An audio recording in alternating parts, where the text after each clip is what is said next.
Tolonglah hamba-Mu yang lemah ini ya Tuhan, untuk menyampaikan renungan pagi hari ini. Mampukan hamba-Mu Tuhan untuk menyampaikan dengan benar. Dan kiranya semua yang hamba akan sampaikan berasal daripada-Mu dan sesuai dengan kehendak-Mu saja. Ya Bapa, kirimkan Roh Kudus kepada kami semua untuk menolong kami agar kami mengerti firman-Mu ya Tuhan, dan sanggupan kami untuk melakukan firman itu di dalam kehidupan kami yang sisa. Mengampuni semua pelanggaran dan dosa kami ya Bapa, di dalam nama Yesus kami sampaikan doa ini. Amin. Selamat pagi untuk kita semua. Renungan kita pagi ini diambil dari Kerinduan Segala Zaman, bab yang ke-86. Dan judulnya adalah Pergilah Mengajar Segala Bangsa. Dan tulisan ini didasarkan pada ayat-ayat Alkitab buku Matius 28 ayat 16 sampai 20. Untuk memulai renungan ini saya ingin sekali membaca ayat yang dijadikan dasar dari tulisan Kerinduan Segala Zaman bab 86 ini, yaitu di buku Matius 28 ayat yang ke-16 sampai 20. Coba ini namanya. Saya harap bisa mendengar semuanya. Matius 28 ayat 16 sampai 20. Perintah untuk memberitakan Injil. Dan ke-11 murid itu berangkat ke Galilea, ke bukit yang telah ditunjukkan Yesus kepada mereka. Ketika melihat Dia, mereka menyembahnya. Tetapi beberapa orang ragu-ragu. Yesus mendekati mereka dan berkata, "Kepadaku telah diberikan segala kuasa di sorga dan di bumi. Karena itu pergilah, jadikanlah semua bangsa muridku, dan baptislah mereka dalam nama Bapa dan Anak dan Roh Kudus. Dan ajarlah mereka melakukan segala sesuatu yang telah kuperintahkan kepadamu. Dan ketahuilah, aku menyertai kamu senantiasa sampai kepada akhir zaman." Saudara-saudara, ketika saya membaca judulnya, Pergilah Mengajar Segala Bangsa, saya pikir kita semua orang-orang akan mengetahui dengan jelas ya, bahwa inti dari tulisan di bab 86 ini, kita semua harus mengabari Injil. Saya pikir begitu saja, kita harus mengabari Injil. Tetapi setelah saya baca perlahan-lahan pasal 86 ini, saya mendapatkan beberapa poin penting atau hal-hal yang sangat penting yang dapat kita renungkan dan dapat kita pelajari. Dan poin-poin ini begitu menarik dan sangat penting. Saya catat di sini ada 11 poin. 11 hal yang penting yang perlu kita renungkan dan kita pahami bersama. Poin pertama, dari ayat yang baru saja saya baca tadi, jelas Yesus berkata kepada murid-muridnya. Jadi kita makin percaya bahwa perintah itu bukan berasal dari orang lain kecuali Yesus. Hanya Yesus sendiri yang memberikan perintah itu langsung kepada murid-muridnya. Kemudian poin yang kedua yang saya dapatkan, perintah ini diberikan kepada murid-murid Yesus pada waktu itu. Tetapi juga berlaku kepada semua orang percaya Yesus, termasuk kita semua yang ada di sini. Nah, itu dapat kita baca di halaman 477 dari buku Kerinduan Segala Zaman ini. Dikatakan di sini oleh hamba Tuhan Nyonya White, perintah juru selamat kepada murid-murid meliputi semua orang percaya. Perintah itu meliputi segala orang percaya dalam Kristus sampai akhir zaman. Jadi setelah saya membaca ini, saya baru mengerti, baru yakin dan lebih percaya bahwa kita mempunyai tanggung jawab melakukan perintah ini, yaitu mengabarkan Injil. mengajar orang yang kita ketemui dimanapun kita berada. Karena di sini jelas sekali perintah itu meliputi segala orang yang percaya kepada Kristus sampai akhir zaman. Poin ketiga, poin yang selanjutnya adalah Injil harus disampaikan kepada semua orang tanpa perbedaan. Kaya, miskin, tua, muda, laki, perempuan, segala bangsa, kulit putih, kulit hitam. Injil harus disampaikan kepada segala bangsa, segenap penduduk dunia ini. Di dalam ayat di Alkitab tidak begitu jelas, tetapi hamba Tuhan Nyonya White menuliskan di bukunya ini. Kita bisa baca di halaman 472. Perintah itu telah diberikan kepada kedua belas murid ketika Yesus berjumpa dengan mereka di ruangan atas. Tetapi perintah itu kini harus diberikan kepada rombongan yang lebih besar. Pada pertemuan di suatu gunung di Galilea, semua orang percaya yang dapat dihimpunkan telah berkumpul. Untuk pertemuan ini, Kristus sendiri sebelum kematiannya telah menentukan waktu dan tempatnya. Malaikat di kubur mengingatkan kepada murid-murid tentang janjinya hendak berjumpa dengan mereka di Galilea. Janji itu diulangi kepada orang-orang percaya yang berhimpun di Yerusalem selama Minggu Paskah.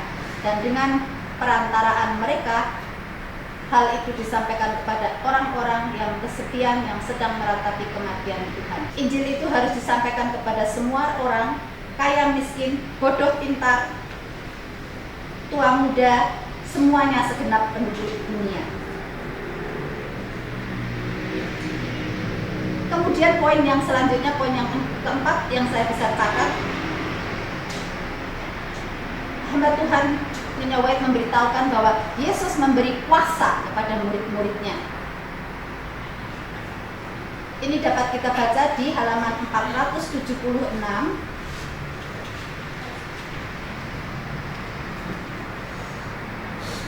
Oleh karunia Roh Kudus, murid-murid harus menerima kuasa yang ajaib. Kesaksian mereka harus dikuatkan oleh segala tanda dan keheranan. Mujizat-mujizat akan diadakan, bukan saja oleh rasul-rasul, tetapi juga oleh mereka yang menerima pekabaran mereka. Kemudian dilanjutkan, murid-murid harus mendapat kuasa yang sama seperti Yesus untuk melenyapkan segala penyakit dan kelemahan di antara bangsa itu. Oleh menyembuhkan penyakit-penyakit tubuh dalam namanya, mereka akan membuktikan kuasanya untuk penyembuhan jiwa. Didukung ayat Matius 4 ayat 23 dan Matius 9 ayat 6. Dan suatu pemberian yang baru dijanjikan sekarang. Saya mengartikan di sini bahwa sampai sekarang pun saya percaya Yesus memberikan kuasa kepada kita apabila kita bekerja dengan Dia mengabarkan Injil kepada orang lain. Saya percaya Yesus pasti memberikan kuasa kepada kita masing-masing. Murid-murid harus berkhotbah di antara bangsa-bangsa lain dan mereka akan menerima kuasa untuk berbicara dengan bahasa-bahasa yang lain. Rasul-rasul dan rekan-rekan mereka adalah orang-orang yang tidak terpelajar. Namun oleh kecurahan Roh pada hari Pentakosta, pembicaraan mereka baik dalam bahasa sendiri atau bahasa asing menjadi suci, sederhana, tepat, baik dalam kata maupun dalam tekanan. Jadi di sini sangat jelas sekali bahwa kuasa Yesus itu dinyatakan pada murid-muridnya waktu itu. Nah, kita boleh percaya bahwa saat ini di akhir zaman pun kuasa Yesus itu ada bersama kita apabila kita mau dipakai olehnya. Kemudian poin yang selanjutnya yang saya catat adalah penginjilan ternyata tidak terbatas pada khotbah atau menyampaikan firman Tuhan saja, tetapi mencakup aktivitas-aktivitas pelayanan yang luas. Mendoakan orang sakit, menolong orang yang miskin, memberikan kata-kata penghiburan kepada mereka yang sedang putus asa, dan lain sebagainya. Sebelum merenungi bacaan ini, saya selalu ketakutan kalau dikatakan kita harus menginjil? Karena saya pikir ya seperti pendeta-pendeta menginjil itu harus mengadakan ceramah, berkhotbah, memberitakan firman Tuhan, kemudian membawa orang sampai dibaptis. Itulah yang selalu di dalam pikiran kita. Jadi saya selalu berpikir, aduh susah amat ini Tuhan ini menyuruh kita menginjil. Begitu. Dan saya rasanya nggak bisa itu menginjil. Tapi setelah saya membaca beberapa kali di sini, ternyata Nyonya White menerangkan bahwa penginjilan yang dimaksudnya ini bukan hanya berkhotbah saja, tetapi meliputi segala aktivitas pelayanan, termasuk menolong orang yang membutuhkan pertolongan. Itu adalah bagian penting dari penginjilan. Nah, di sini saya catat kita bisa membaca di halaman 478.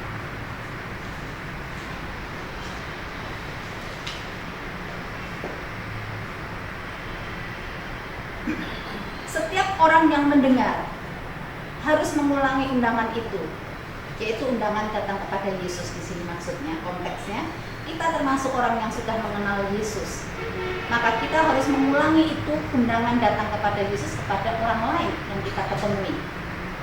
Apapun jabatan seseorang dalam kehidupan, minatnya yang utama adalah menarik jiwa bagi Kristus. Mungkin ia tidak sanggup berkhotbah, tetapi ia dapat bekerja bagi perseorangan. Kepada mereka, ia dapat menyampaikan petunjuk yang diterima dari Tuhan. Kepada orang-orang yang kita ketemui, kita bisa menyampaikan apa yang kita yakin bahwa kita mendapat petunjuk dari Tuhan untuk disampaikan kepada mereka. Kependetaan tidak bergantung kepada tugas berkhotbah saja. Hamba-hamba Allah kelegaan kepada orang sakit dan menderita. Kalau kita mendoakan orang sakit, saya percaya mereka yang sakit merasa terhibur juga dan lega, bisa menerima keadaan mereka walaupun mereka sakit dan menderita. Kemudian menolong yang kekurangan. Kalau kita bisa menolong dan kita menemui orang-orang yang memerlukan pertolongan kita, pasti ada Roh Kudus membisikkan kepada kita, ya, tolonglah. Nah, itu juga bagian dari penginjilan. Mengucapkan kata-kata penghiburan kepada yang putus asa dan yang lemah imannya. Jauh dan dekat terdapat jiwa-jiwa yang menanggung beban perasaan bersalah. Kita berdosa, banyak juga orang-orang yang berdosa, baik yang di dekat kita, baik yang jauh dari kita.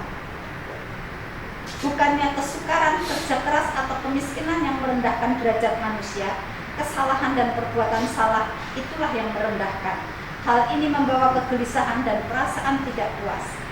Kristus menghendaki agar hamba-hambanya, kita semua, melayani jiwa-jiwa yang sakit karena dosa. Jadi bagian dari pelayanan kita juga harus memperhatikan teman-teman kita yang gelisah karena mereka terlilit dosa.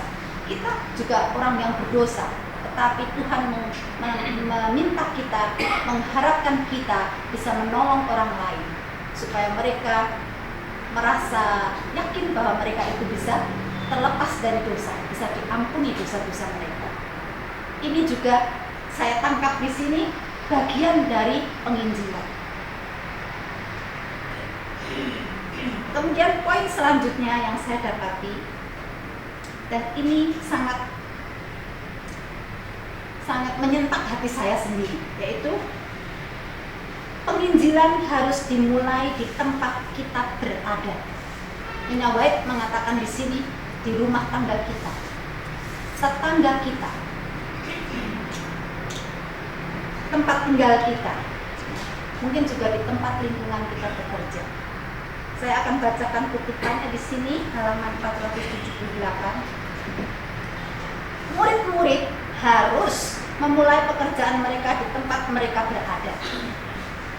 Ladang yang paling sukar dan paling tidak memberi harapan, jangan dilewati begitu saja. Mungkin kita juga merasa menginjil saudara sendiri susah sekali. Yang saya lakukan, yang saya sudah lakukan bagi saudara-saudara saya selama ini, saya hanya memberikan buku. Saya beli buku Kebahagiaan Sejati, kemudian Kerinduan Segala Zaman. Pelan-pelan saya kasih ke saudara saya. Hanya sejauh itu saya kirim ke mereka. Saya katakan buku ini bagus kalau waktu untuk membacanya.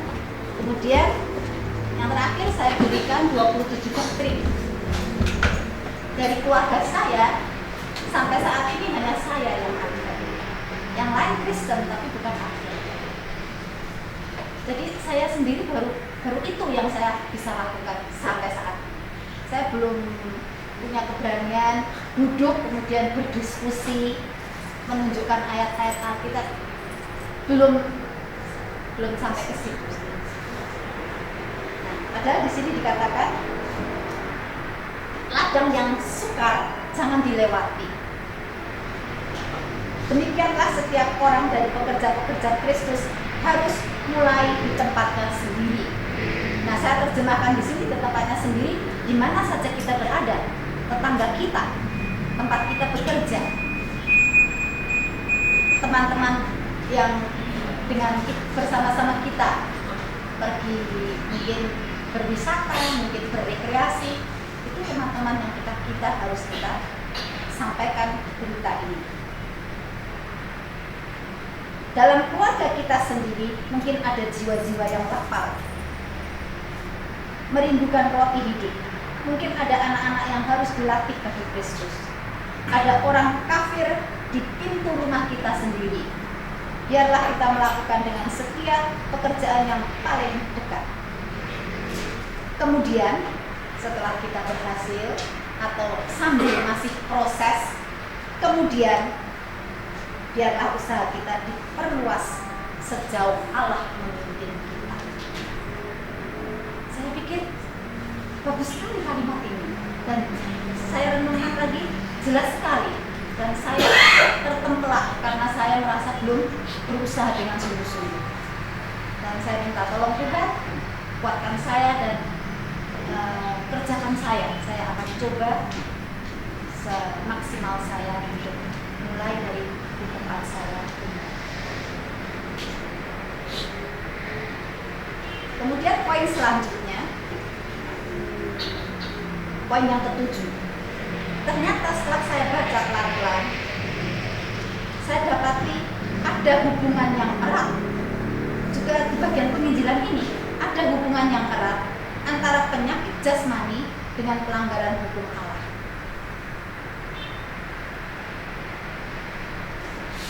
Saya bacakan di sini kutipannya halaman 480.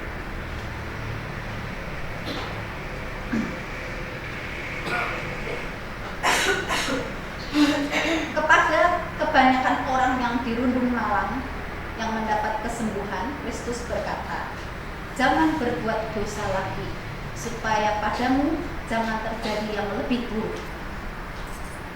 Yohanes 5 ayat 14. Demikianlah Yesus mengajarkan bahwa penyakit merupakan akibat pelanggaran hukum Allah, baik hukum alam maupun hukum rohani.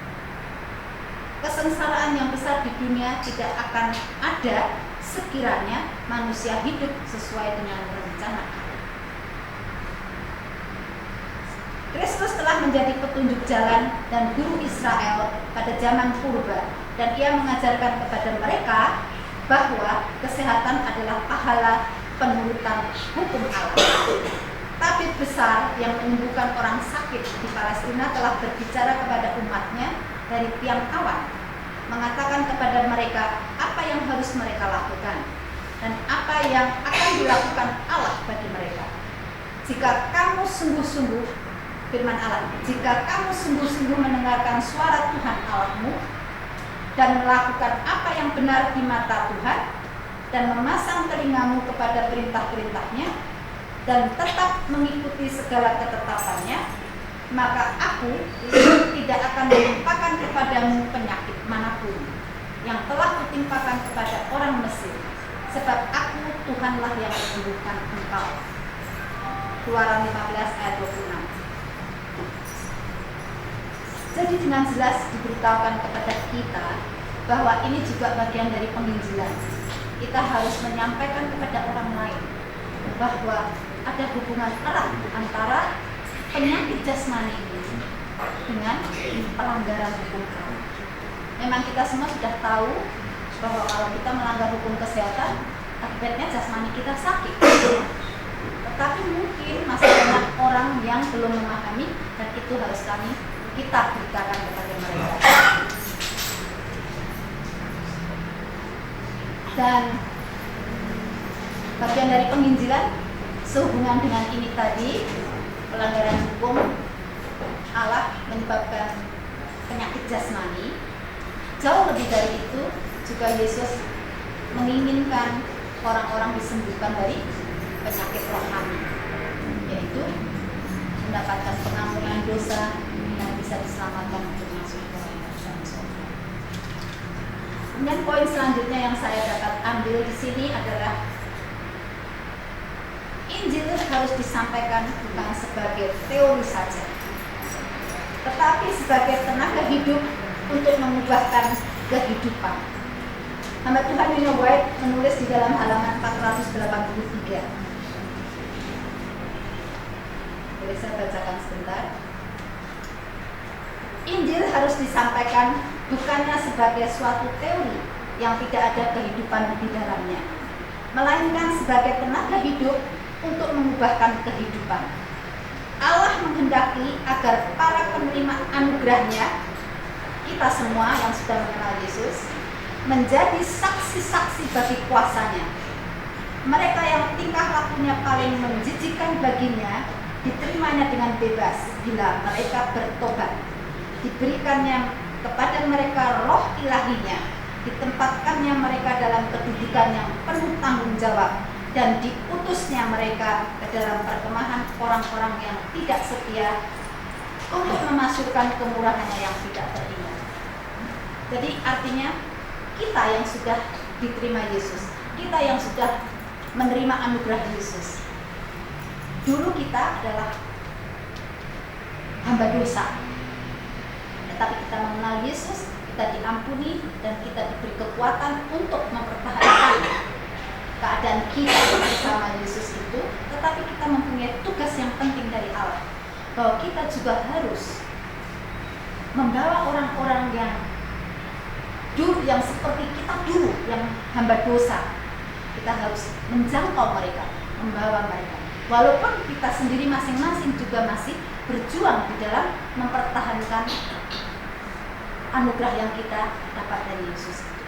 Tapi kita mempunyai tugas untuk membawa orang lain datang kepada Yesus, mendapatkan kesembuhan dari hamba dosa itu, dan menghidupkan kehidupan yang Tuhan inginkan, yaitu selalu hidup di dalam Yesus. Itu yang saya tangkap ya, artinya di sini. Kemudian poin selanjutnya saya catat, Kristus harus menyata di dalam kehidupan kita. Sementara kita menginjil, kita selalu minta tolong kepada Yesus supaya Kristus Yesus itu nyata di dalam kehidupan kita. Karena saya pikir kita juga bisa menyetujui bahwa apabila selagi kita menginjil, kita mengabarkan tentang kasih Yesus, kita mengabarkan keselamatan, kita mengabarkan, menceritakan perbuatan-perbuatan Yesus waktu Yesus hidup di bumi ini. Tetapi kalau kita tidak melakukannya, mungkin penginjilan kita tidak kuat, lemah. Orang mungkin tidak dapat begitu percaya. Tetapi kalau kita bisa menunjukkan bahwa ada Yesus, ada kehidupan, sifat-sifat Yesus yang bisa kita tampilkan kepada mereka dalam tutur kata kita, dalam tingkah laku kita, di dalam perbuatan kita, menolong orang lain, mendoakan orang lain, kita boleh mengharapkan dan percaya bahwa orang akan dapat dibawa kepada Yesus. Itulah poin yang ke-9. Kemudian ada 2 poin lagi. ini sangat memuaskan ya. Yesus berjanji menyertai murid-muridnya. Dan saya tangkap Yesus juga, janji ini juga untuk kita. Yesus berjanji menyertai murid-muridnya pada waktu itu. Dan sekarang saya yakin Yesus juga menyertai kita. Akan menyertai kita selama kita berhubungan dengan Dia.